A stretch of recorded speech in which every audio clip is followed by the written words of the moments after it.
100 haemophiliacs have now died from AIDS. 1,200 more are infected with the AIDS virus in Britain's worst medical disaster. So did the companies who made and sold the vital treatment contaminated with AIDS know what they were doing?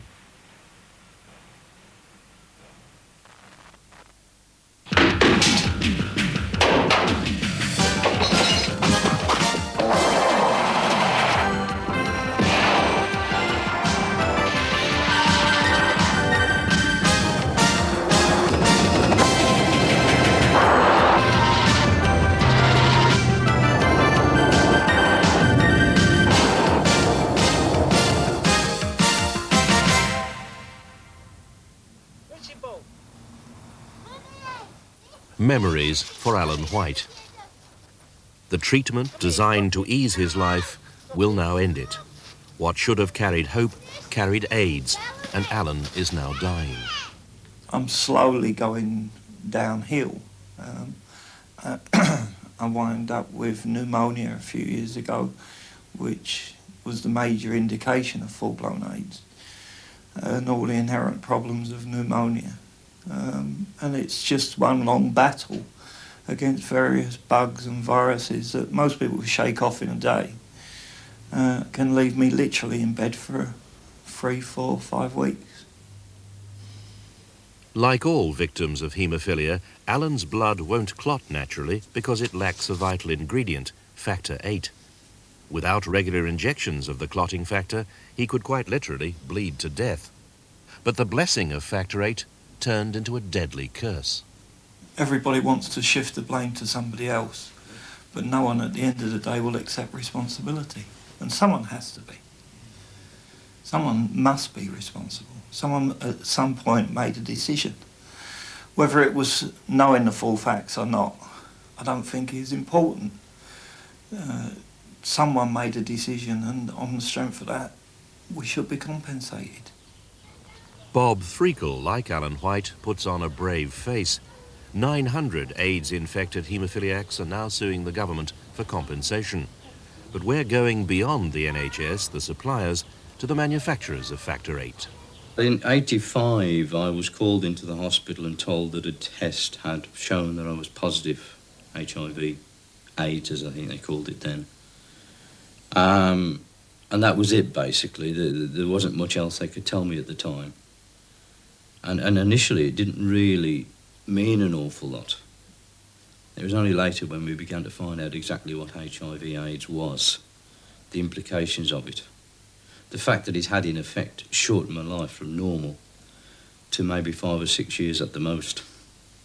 You know, that was absolutely devastating, absolutely devastating. Whose product were you taking? Whose factor VIII was it? My records showed that I was given Armour factor VIII.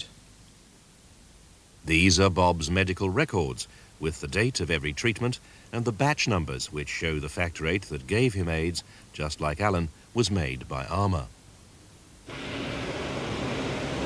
We followed the trail to Kankakee in the United States, to the Armour Pharmaceutical Company, where the factor VIII was made.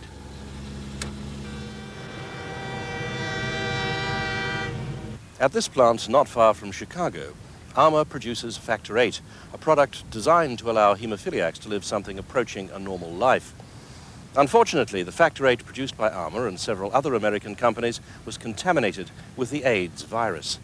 Tonight, we reveal how Armour in particular ignored warnings, ignored some of its own research, persisted in using inadequate safety standards, and continued to sell a product they knew was unsafe and could have killed the very people it was designed to cure.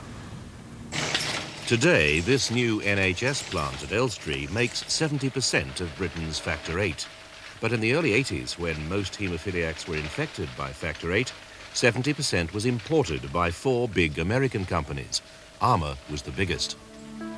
Armour Pharmaceutical Company has redefined the process by closing the loop, bringing all stages under the... Armour now boasts about closing the loop, their guarantee that in 1990 factor VIII is free from contamination, a process which starts with healthy, infection-free donors.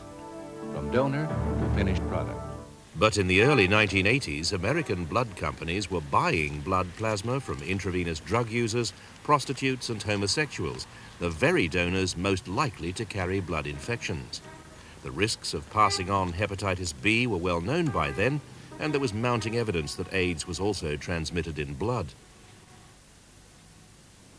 When AIDS claimed its first British haemophiliac victim in 1983, the issue was raised in Parliament. Kenneth Clarke, then Minister for Health, said there was no conclusive evidence that AIDS was transmitted by blood products. But Edwina Currie said whoever wrote that answer for Kenneth Clarke needs his head examined. Whatever the minister knew or didn't know, back in the USA, the blood companies were far better informed than they cared to admit. Secret company documents show that behind closed doors, they held meetings at which the risks from donors were fully discussed and apparently ignored. By January of 1983, they were made aware of the significance of the correlation between those people who got AIDS and those people who got hepatitis. They were the same types of people, the same risk group members, the people who used IV drugs, the people who were homosexuals, the prostitutes in the inner city. Well, those were the precise people who the blood industry had been relying upon for their product. The Centers for Disease Control in Atlanta.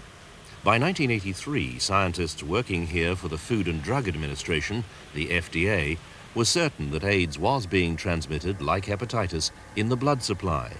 They advocated, and the blood industry ignored, a simple test that would have screened out 90% of the high-risk donors likely to be carrying either disease.